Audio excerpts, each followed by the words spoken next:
Today on the show, we have a special guest with us. His comics on Instagram has caught the eyeballs of many Malaysians. Hey, you're listening to Recess. Today is Thursday, August 5th. I'm Kessyl. And I'm SueLyn. Let's go.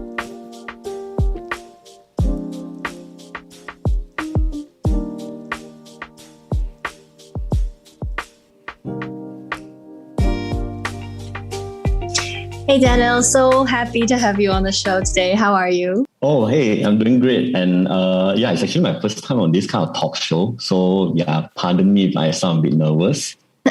No, I'm sure you sound good. You actually have a very interesting Instagram account, which a place you call this a place where you draw dumb stuff, which caught my eye a few weeks back when I was scrolling on social media and one of my friends shared it. How did the idea to start the Mokumentary come about?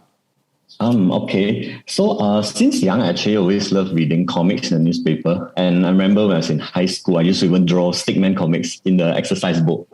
But that was young days. Then 2 years back, I got an iPad. And then that's where I tried experimenting with digital art, like drawing online. And I found that it was very convenient, Then, I just drew for fun and I posted on my own Instagram page and all that. But as and when, so it was very irregular and I only drew as a free. Then I think a few months back, we entered our MCO. I was more free at home, more free to even think of random stuff. And I drew, and I think there was this post that was, don't let your dreams become memes. A series of drawings of how, a kid saying, I want to be this when I grow up. And then the harsh reality happens. So that went quite viral. And then I got a lot of positive feedback. And there were even requests for interviews and all that. And then it dawned on me like, oh, wow, there actually is a demand for my drawings. So I thought, okay, maybe I should be more serious to draw more regularly, to grow my page and all that. So it's still an ongoing process, I would say. I'm still figuring out as I go along. That's really inspirational to hear. We see that you have a lot of your pages across all social media platforms. And recently you've been very active. You've been posting a lot. And we know that art takes a bit of time before you get the idea and you create it. So I'm sure it takes a lot of time. But is this like your full-time job then? Have you moved on to this permanently? No, I have not moved on to this full time. Hopefully, maybe someday. But as of now, I'm actually a copywriter, meaning I write for advertisements, really boring stuff like brochures and websites and corporate videos. I do also do script writing. I write for some YouTube content and digital ads and stuff like that. So that is actually my bread and butter. This is just a side thing. But it's interesting how it blew up.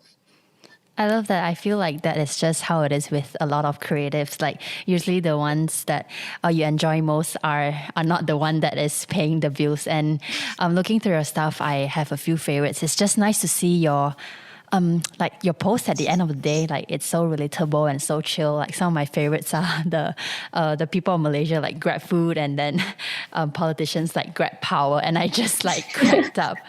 And also, of course, there are some heartfelt ones where you shared like you have a friend whose dad is pretty rich and how they have a farm, and the reason they have this farm is because they want to do things that they did back in childhood again. And then you ended the post with, you imagine how the dads will be like 30 years from now, and then they are all like at the cyber cafe. Yes. Yeah. How do you come up with each of these sketches?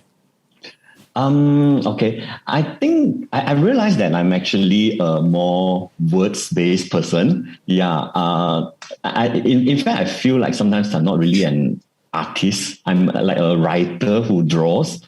So I realized that most of the time I start with the message, the word. A lot of my comics are puns, in fact, if you realize. Yeah. So I come up with the message. Then I figure, okay, how do I visualize it? What's the best character or setting I should have for this? And then I go online sometimes to look for references because I'm quite weak in visualization, I think, and I'm a very slow artist. So I take forever to, fine tune it. Or maybe I should try this angle, that angle. Then I color it. So I really take a long time. But recently I'm learning to draw it faster so that I can produce more. So stuff like that are more meme, like I draw it more simply. But those that are more story, longer form, then I take my time. I really fine tune the sketches and all that. Mm-hmm. So, for example, like one of your recent posts was when our badminton players, they won the bronze medal. Did you like prep it during the show, or like before that you kind of like had it in the back of your mind already? Because you posted up quite fast. Okay, for that one, not really. That one I drew it after I saw the news that they won. But there are some posts that I have kind of prepped it.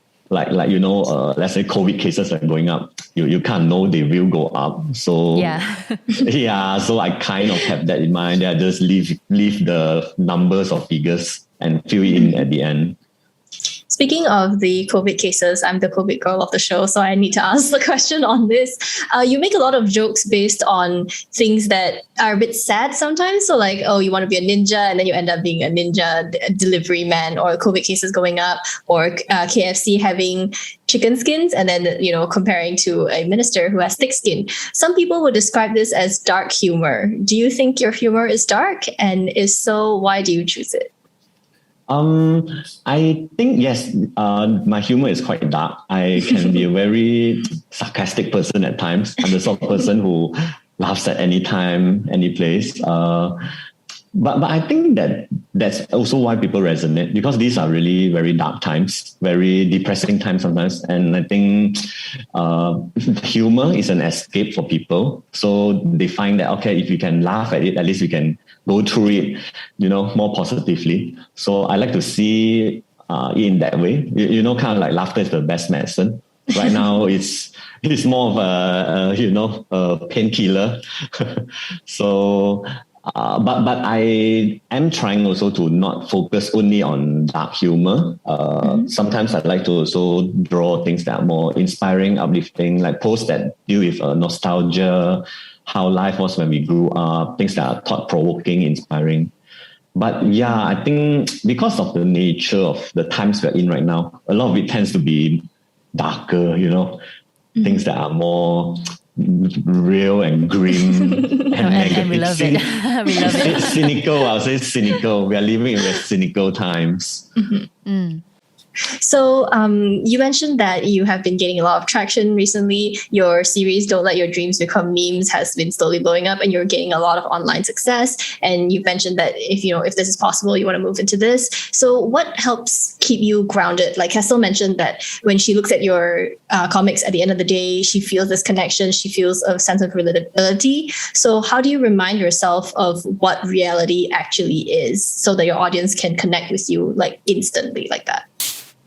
I think it helps to keep in touch. As cliche as it sounds, I keep in touch with the news, what's going on, with memes also in a way. I think, people express themselves a lot of memes these days. So if you can see what kind of memes people are sharing, you kind of have a grasp on what's the pulse that they're resonating with.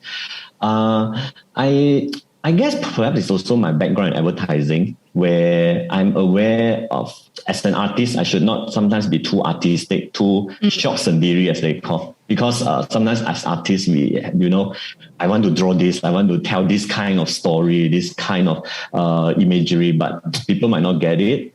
So I'm constantly, checking also which of my posts get more traction, what are the comments, so that I can be aware. These are the sort of things that resonate more with people, to avoid that shock sendiri syndrome. One thing I do a lot before I post or I illustrate an idea, I always ask my wife, like, hey, do you think this is funny? Do you think people get this? If she says no, then okay lah, I don't draw it. If she says, okay, can try, then I go for it lah. Well, thank you so much, Daniel, for coming on the show today and spending this time with us and sharing your story. Oh, thank you for having me. It was wonderful. To our listeners, we hope you enjoy these conversations. And if there's a topic you'd like us to touch on, you can DM us on Instagram or send an email to hellofoodiecanteen@gmail.com. That's all for today. We'll see you next week.